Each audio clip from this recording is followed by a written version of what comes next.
Welcome to YOUCANIC. Today on YOUCANIC we have a 2014 Chevy Cruze. More importantly, this is the 1.4 liter motor.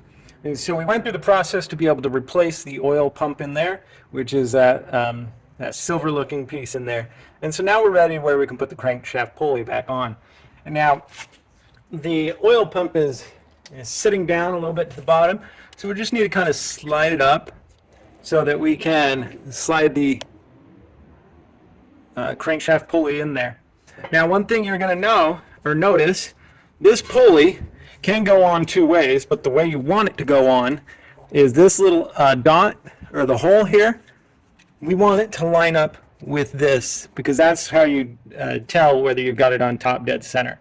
It's one of your timing marks versus the one on the bottom for this crankshaft, and then you have the other one on top. It can be put on 180 degrees like that, but then when you ever try to get your top dead center, it'll always be off.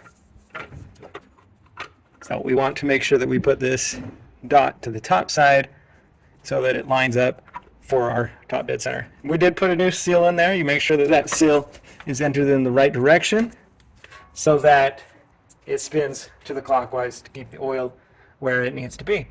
And so now we just put the bolt in there, tighten it up, and like I said, we've got that circle indicator. There's a circle and there's a little line, and those two things line up for the bottom side to know where our top dead center is. Watching YOUCANIC, where you can be the mechanic.